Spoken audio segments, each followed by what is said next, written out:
Ano nga ba ang trabaho ng isang congressman sa Pilipinas? Ang kongresista o kinatawan ng mababang kapulungan ng Kongreso ng Pilipinas ay isa sa pinakamahalagang opisyal ng pamahalaan.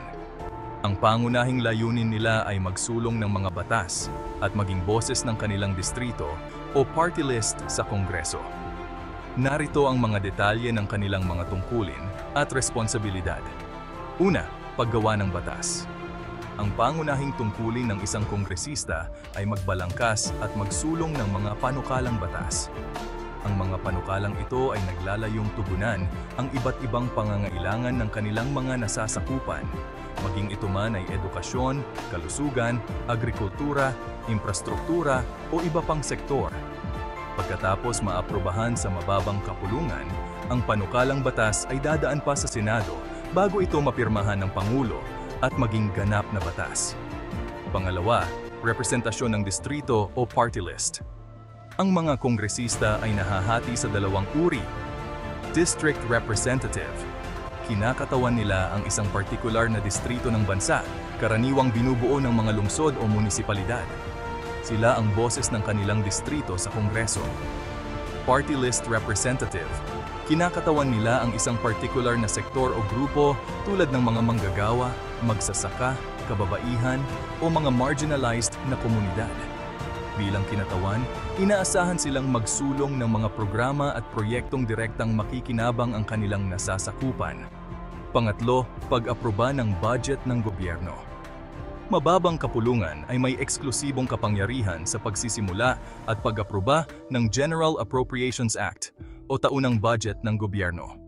Dito sinisiguro ng mga kongresista na ang mga pondo ng gobyerno ay maayos na maipapamahagi sa iba't ibang ahensya at proyekto na makakatulong sa mga mamamayan. Ang kanilang papel sa pagsusuri ng budget ay mahalaga upang maiwasan ang maling paggamit ng pondo o ang tinatawag na pork barrel. Ang apat, pagmomonitor ng implementasyon ng batas. Bukod sa paggawa ng batas, may tungkulin din ang mga kongresista na tiyakin na ang mga ipinasang batas ay naipapatupad ng maayos. Maaari silang magsagawa ng legislative inquiries o pagdinig upang masiguro na ang mga ahensya ng gobyerno ay sumusunod sa mga provision ng batas. Panglima, pagsusulong ng mga proyekto at programa. Ang mga kongresista ay responsable rin sa pagsusulong ng mga proyekto sa kanilang distrito o sektor.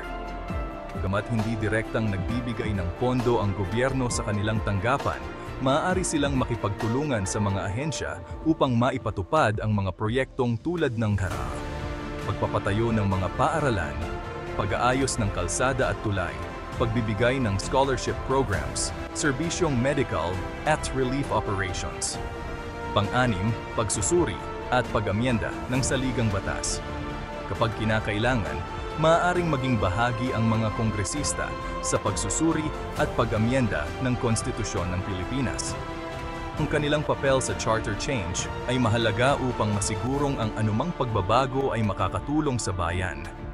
Ang mga kongresista ay itinuturing na tagapagtaguyod ng interes ng kanilang nasasakupan sa pambansang antas.